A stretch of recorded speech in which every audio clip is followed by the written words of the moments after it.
Greetings and welcome to the Hagerty second quarter 2025 earnings conference call. At this time, all participants are in a listen-only mode. A brief question-and-answer session will follow the formal presentation. If anyone should require operator assistance during the conference, please press *0 on your telephone keypad. As a reminder, this conference is being recorded. It is now my pleasure to introduce your host, Jay Kozal, Senior Vice President of Investor Relations. Thank you. You may begin. Thank you, Operator, and good morning, everyone. Thanks for joining us to discuss Hagerty's results for the second quarter of 2025. I'm joined this morning by McKeel Hagerty, Chief Executive Officer and Chairman, and Patrick McClymont, Chief Financial Officer. During this morning's conference call, we will refer to an accompanying presentation that is available on Hagerty's Investor Relations section of the company's corporate website at investor.hagerty.com. Our earnings release, slides, and letter to stockholders covering this period are also posted on the IR website, as well as our 8-K filing. Today's discussion contains forward-looking statements and non-GAAP financial metrics, as described further on slide 2 of the earnings presentation. Forward-looking statements include statements about our expected future business and financial performance and are not promises or guarantees of future performance. They are subject to a variety of risks and uncertainties that could cause the actual results to differ materially from our expectations. For a discussion of material risks and important factors that could affect our actual results, please refer to those contained in our filings with the SEC, which are also available on our Investor Relations website at sec.gov. The appendix of the presentation also contains reconciliations of our non-GAAP metrics to the most directly comparable GAAP measures that are further supplemented by this morning's 8-K filing. And with that, I will turn the call over to McKeel. Thanks, Jay, and good morning, everyone. We appreciate you taking the time to join Hagerty's second quarter 2025 earnings call. This summer has been another great driving season as we remain on track to welcome a record number of new members to Hagerty in 2025, helping them protect, buy, sell, and enjoy their special cars. After 4 decades in the car world, I have learned that everyone has their own car story, ranging from someone who loves brass horseless carriages to modern-day high-performance vehicles, off-road vehicles to vintage woody wagons, and American-made muscle cars to Japanese K cars. Regardless of the type of vehicle, we know it's special to that member, leading to an emotional connection that inspires safer driving habits, which in turn leads to lower claims frequency and consistently strong underwriting results. And our team of auto enthusiasts is here to provide the excellent service, guaranteed value coverage, and a suite of Hagerty products and services to help celebrate their vehicle. This passion and love of cars, shared by one team Hagerty and our members, results in sustained high rates of growth. Let me dig into some highlights from the first half of 2025, shown on slide 3. Total revenue increased 18%. New business count fueled an 11% increase in written premium and a 12% growth in our commission revenue. Earned premium for our risk-taking entity, Hagerty Reinsurance, increased 12%, and membership, marketplace, and other revenue jumped 68% due to higher inventory sales and the launch of our European auction business. Moving to profitability, during the first 6 months of the year, our operating margins jumped another 210 basis points, resulting in net income gains of 46% and adjusted EBITDA growth of 28%. Over the last 3 years, we have expanded first-half operating margins by nearly 14 percentage points, and we expect continued gains as we double our policies in force to 3 million by 2030. Let's move on to slide 4, which details our 2025 strategic priorities built around 3 themes: simpler, faster, and better integrated. First is to expand our specialty insurance offerings to protect more of the collectible market, including modern enthusiast vehicles with the launch of our Enthusiast Plus program in Colorado 2 weeks ago. Second is to simplify and better integrate the membership experience across our products and services, creating revenue, synergies, and driving cost efficiencies. This is how we engage with our members in a unique and authentic way. Third is to expand our marketplace business internationally, leveraging the trust that we have built in the United States. We announced 2 additional European auctions on the heels of the excellent results from our inaugural Villa d'Este auction in May, where we achieved a 78% sell-through rate. These include auctions built around partnerships with the Zoot Concours in Belgium and Auto Zurich in Switzerland. We are methodically building Hagerty and Broad Arrow into the most trusted brands to help people around the world buy and sell special vehicles. And finally, we are investing in the technology replatforming that will enable efficiency gains shown on slide 5. I would note that we recently launched Enthusiast Plus on Duck Creek, a leading cloud-based insurance platform. Our technology spend should trend down as a percent of revenue as we accelerate the top line in 2026 and 2027 and begin to realize the efficiency benefits from these investments.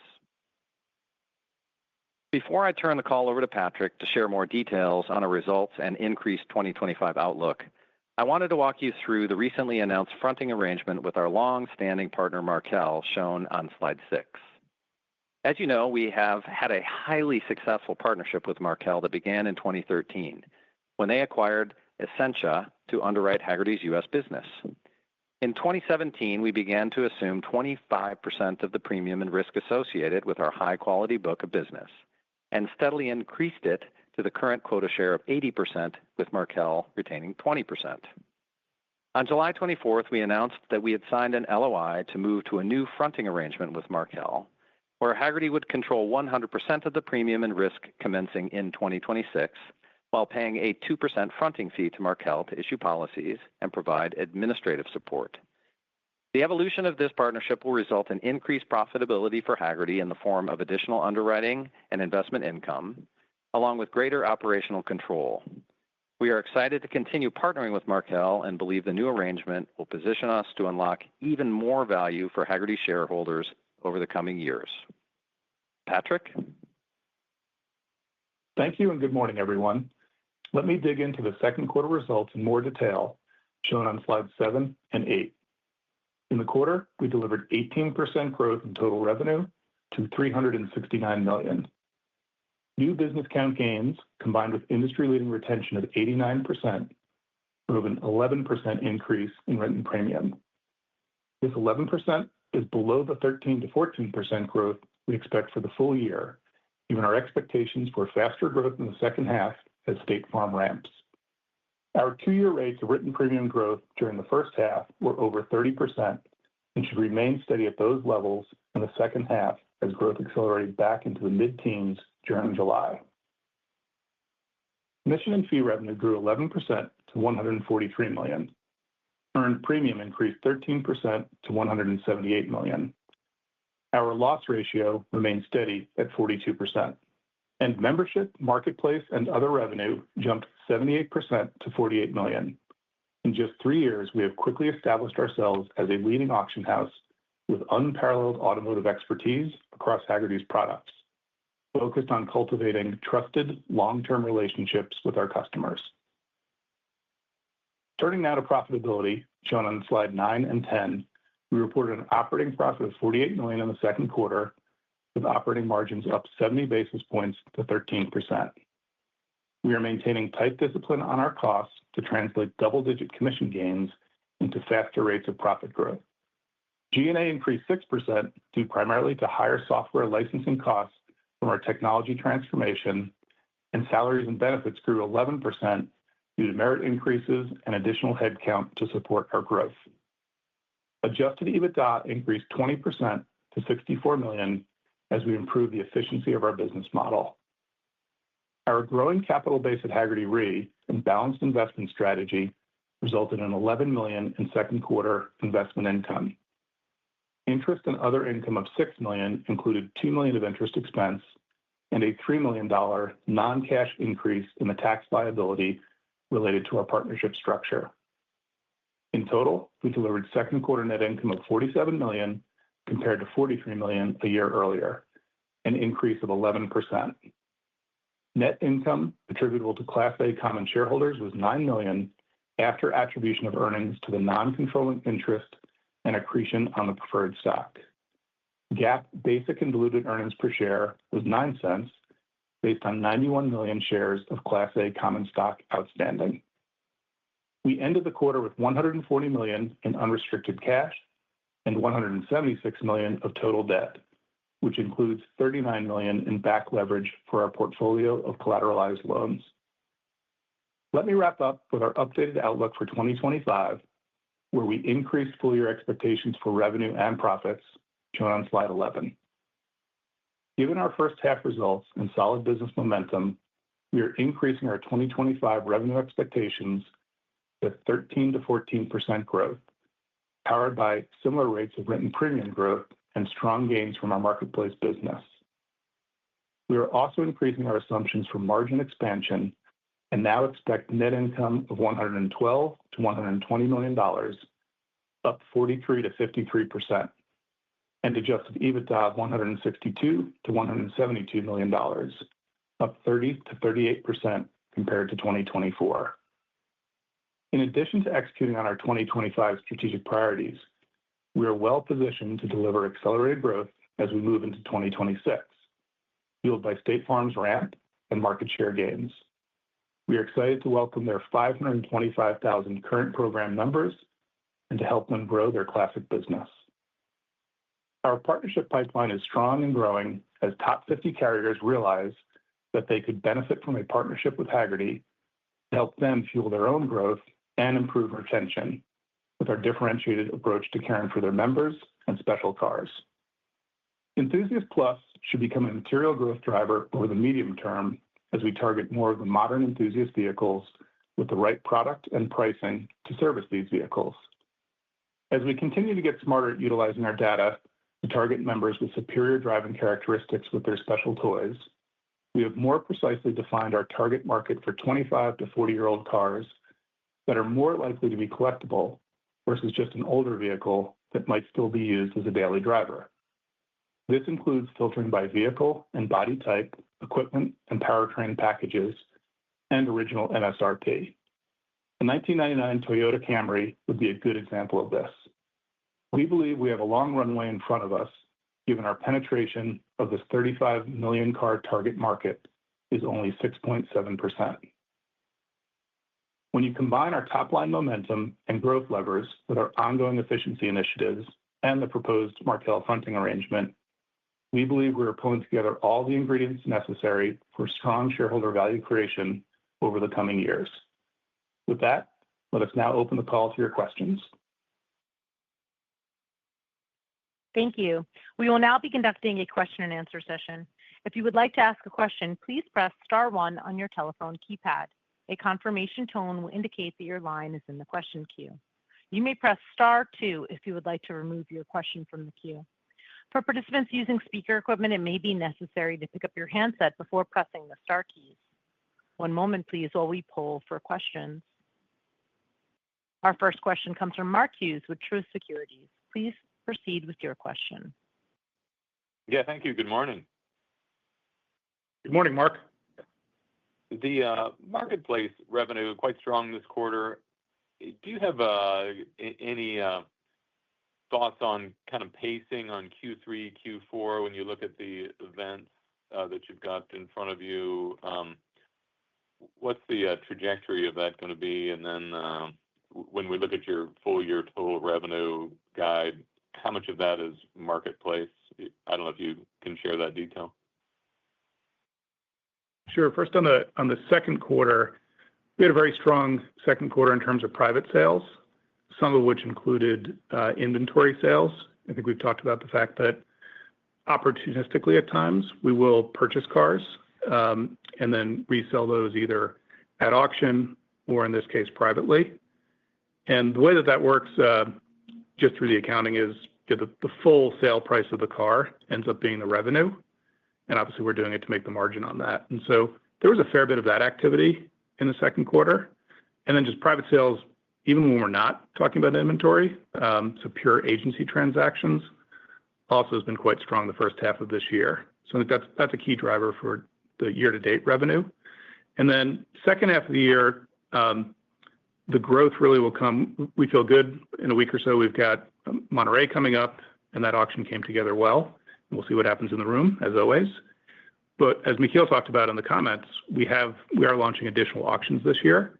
And so we'll have an auction, Belgium, Switzerland, and then also Las Vegas. And so those will drive incremental growth. None of those three existed last year, and that's reflected in the guidance for the second half of the year as well. Very good. The $20 million in incremental technology spending, what's the outlook when we think about 2026? Is that all going to go away, or is that going to drop by half, or any thoughts on that? Yeah, I think we've talked about this on previous calls, and we try to be very careful with our language. We're intentionally not describing it as a one-time that would go away, as you're suggesting. The concept is that we had to increase spending. So it's $20 million, 15 of which is related to technology. The other 5 is really related to marketplace. And so putting together the team and for the auctions that I just talked about, we've meaningfully grown our footprint in Europe to support the business. But the $15 million, the way to think about it is it's the fact that as we've invested heavily in our new technology platform, which is now actually in use, we've launched Enthusiast Plus and we're selling policies. Think of that as pre-revenue spending, right? So we spent on both technology and people to get ready to launch the platform. Now we're starting to actually sell on the platform, but we're only in one state. It'll ramp up over time. So what we're trying to explain is there's a pinch point in profitability because we're spending those dollars in advance of when the revenue shows up. So the concept is not that it goes away. It's that we'll actually be delivering real revenues, both from the insurance side and the marketplace side on a go-forward basis. So we gave clarity on that really to just explain that pinch point. Does that help, Mark? It does. So that's cost that you'll be leveraging. I think I understand what you're saying. How about the... So the licenses for our new platform, which is a Duck Creek platform, we started spending money on those in 2025. And for the first half of the year, there was no revenue associated with. Second half of 25, there's a little bit as we launched Enthusiast Plus, but it ramps up from there. And similar on the marketplace, right? We hired those people, and now in the second half of the year, we'll start producing revenue against it. Yeah. The earnings impact from the Markel shift, other things equal, is that, how would we look at that contribution to the bottom line?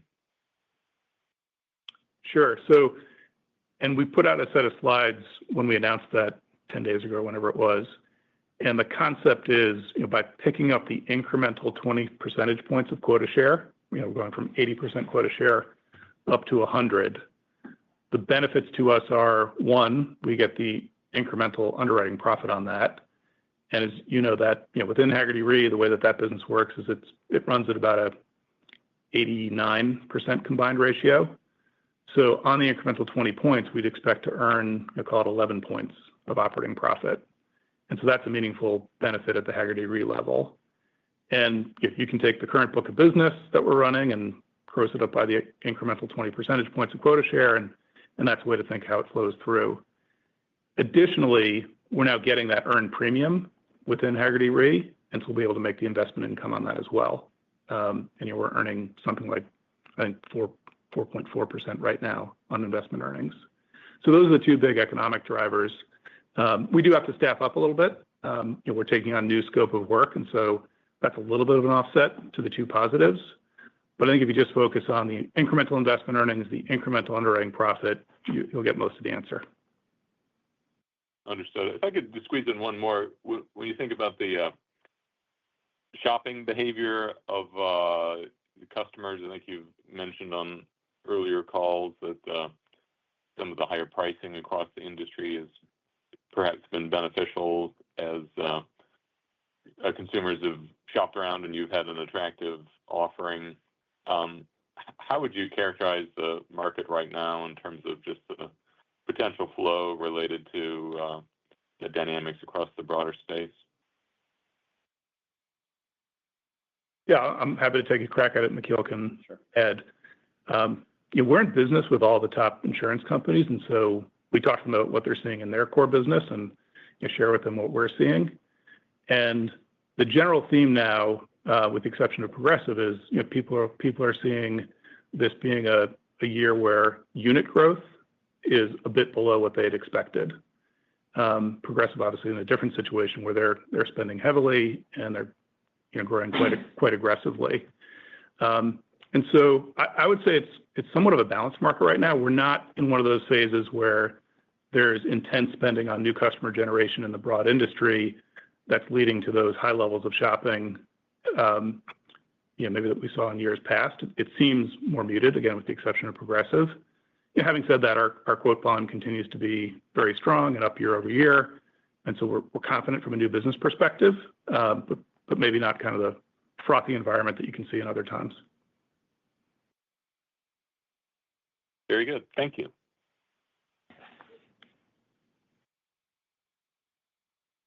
As a reminder, if you would like to ask a question, please press star one on your telephone keypad.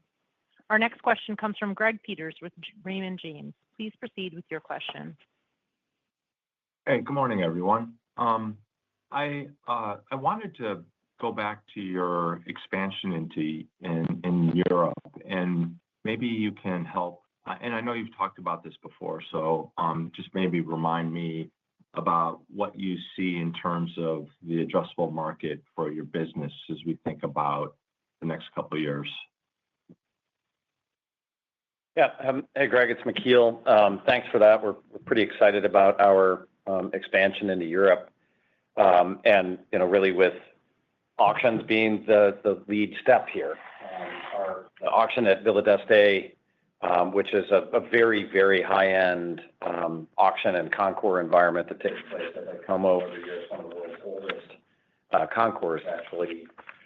That was a real testament that we had the team to go out there and build this business for us in Europe.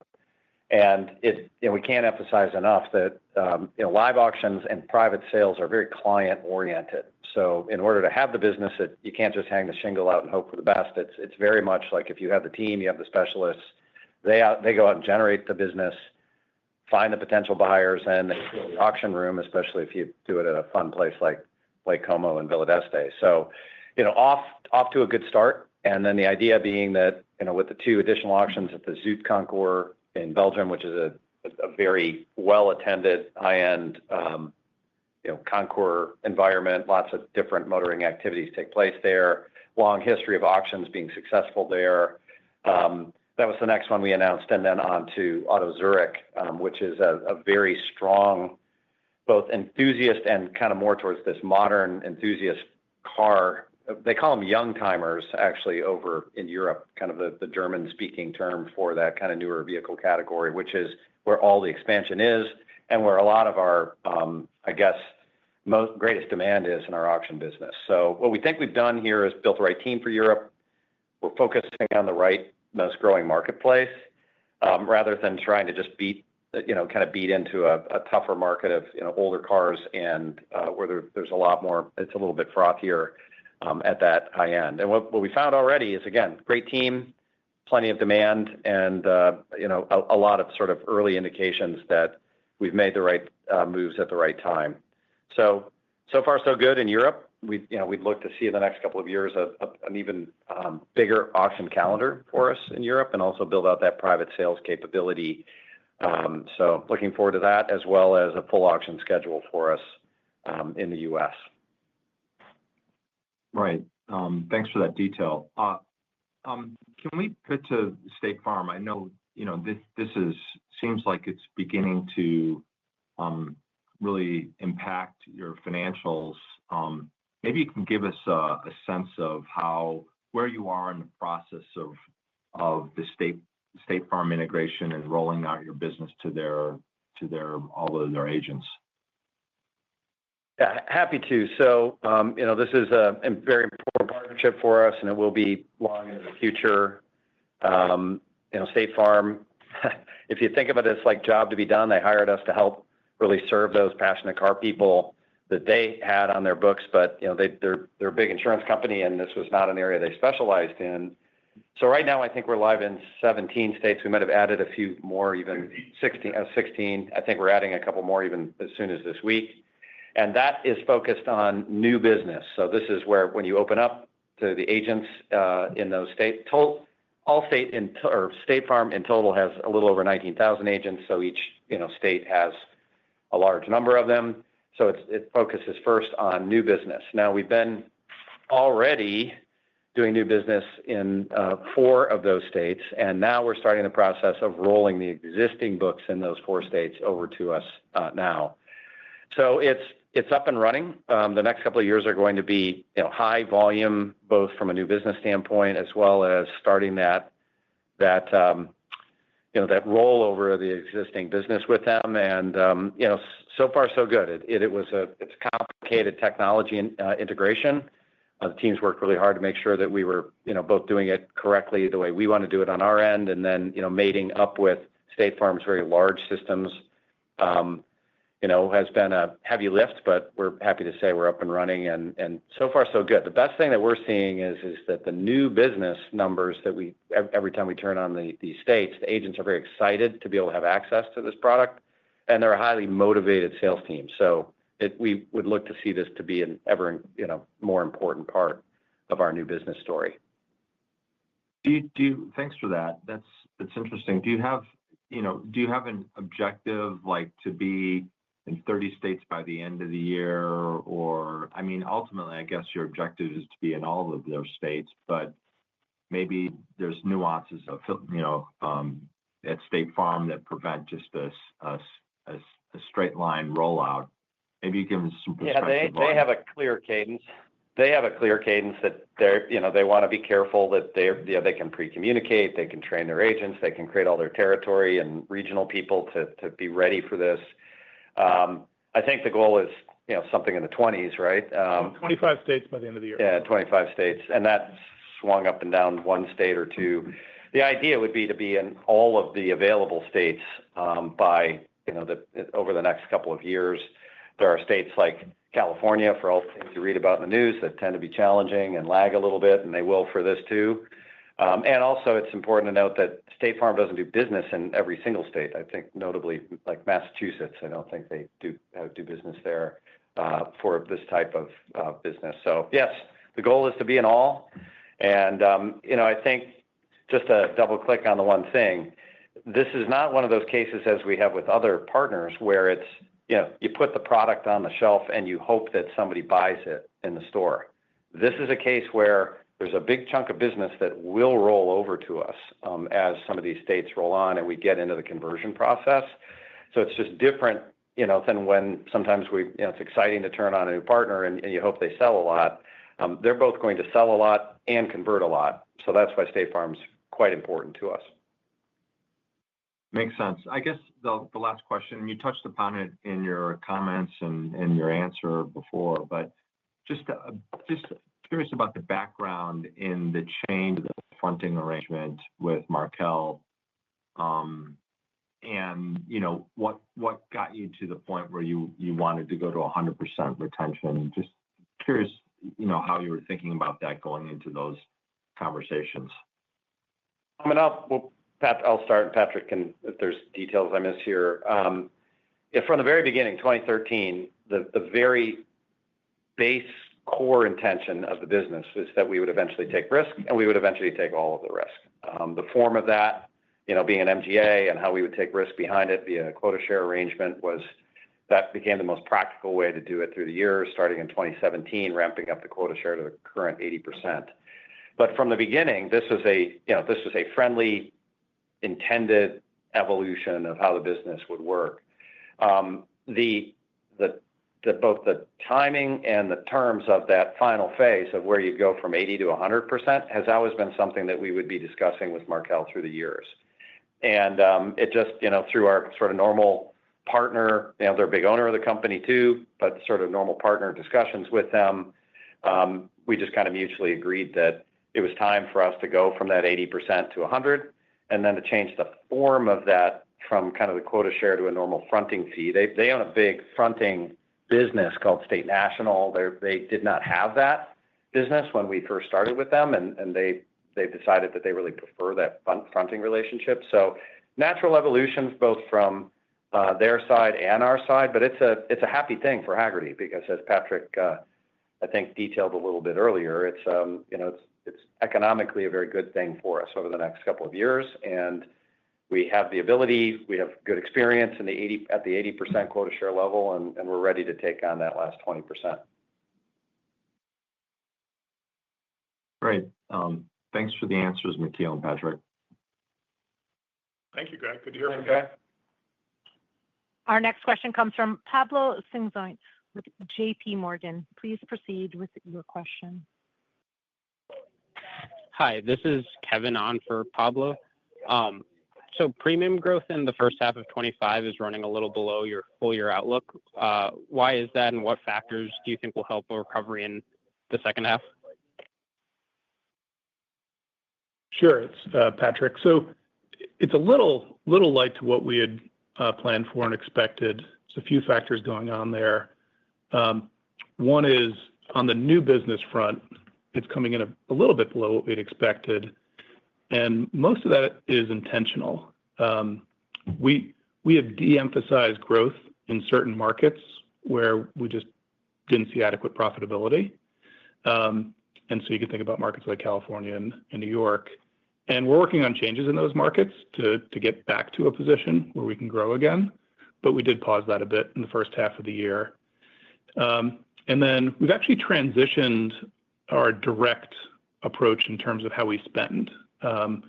We refined our model, and we're much more focused on a return on advertising sales approach versus previously we were more focused on minimizing our cost to acquire a customer.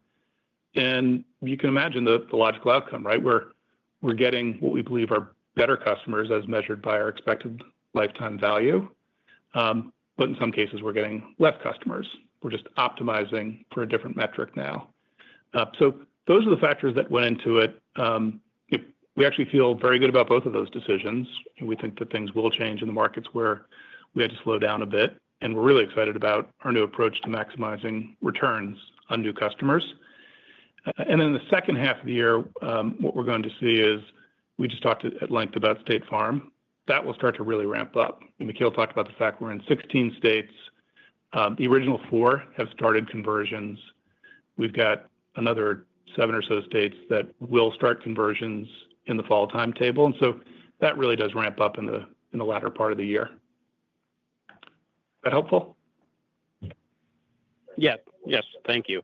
And then a follow-up to that, the tax rate in the first half has been running a little low. Do you have an expected tax rate for the second half of the year? Not at this time. I mean, our tax situation is quite interesting, the nature of the partnership structure that we have. And then with the new Big Beautiful Bill Act, we're still doing our analysis of what the implications of that are. And so we don't have an update on that right now. It's implied in what we put in terms of the net income guidance, but there's some moving pieces right now. Okay, thank you. Our next question comes from Mark Hughes with Truist Securities. Please proceed with your question. Yeah, thanks for taking the follow-up. Patrick, on the State Farm arrangement, the marginal economics on that business, given the kind of the risk structure, I think State Farm retaining risk, how does that work, just in terms of the latest thoughts on how it flows through the P&L with that written premium being quite strong, but then kind of flowing through the rest of the income statement a little differently? Sure. So the way to think about State Farm is there is no risk. It's written on State Farm paper, and there is no quota share to Hagerty. So this is a pure agency relationship. And then the way to think about it is State Farm continues to do all the distribution, right? State Farm agents are managing these, the existing customers. They're going out and finding the new customers and managing that whole scope of work. You can kind of think about that as sort of like a broker relationship. And so in our normal business, where we're paying brokers, whatever it ends up being, 10, 12, 13%. In the State Farm situation, it's their paper. They've got their own sales force. And so kind of carve that economics out. So the easiest way to think about it is in our core MGA for the core program, the commissions are kind of 41 to 42%, depending on where the CUC shakes out. But if you back out of that, the fact that we don't have to pay distribution costs, the commission that we're getting for the State Farm relationship is kind of 11 or 12 points less than the 42. So it's still very attractive and healthy commissions for all the value that we're adding. You back out that distribution component. And then if you look at the State Farm book, ultimately it's going to be, right now there's 525,000 vehicles. The pricing on their book is a bit less than what ours would be in terms of the average premium. And that will evolve over time. But our opportunity is convert all that business, help them continue to grow, and we'll be earning a 30, low 30-ish type % commission on that book of business. And we're doing it through the core MGA, right? So everything else, we're leveraging our existing expertise, our existing process. And so we anticipate this being very profitable business. And then whatever we sell in terms of HDC to the new State Farm members, that will be incremental economics for us. Is that helpful, Mark? Sure is. Appreciate that rundown. Thank you. Our next question comes from Mike Zaremski with BMO Capital Markets. Please proceed with your question. Hi, thanks. Good morning. I think just one question on pricing or premium per vehicle trends. Looks like it's trending down a bit. The overall market, we kind of can see loss costs are from 9 and competition's building. Any comments there? And I believe just to intertwine in, you just said the State Farm average premiums per vehicle are also a bit lower than the portfolio. Thanks.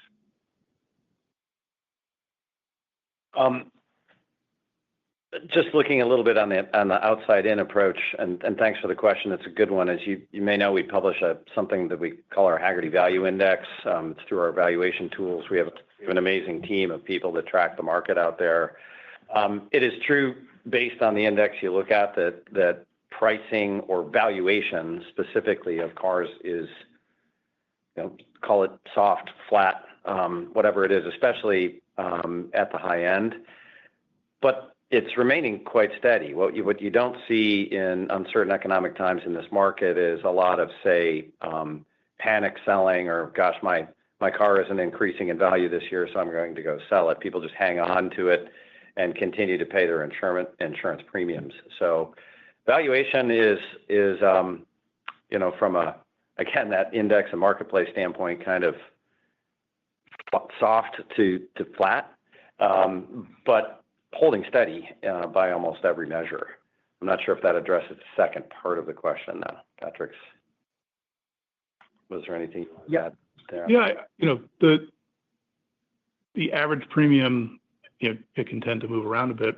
Right now, what we're seeing relative to last year and our own expectations is pretty much in line. So we're not, as McKeel said, the elements that drive rate for us are going to be obviously rate changes. And we did have a period where we were increasing rates, this is going back a couple of years, in most of the states. And so that has washed its way through the book.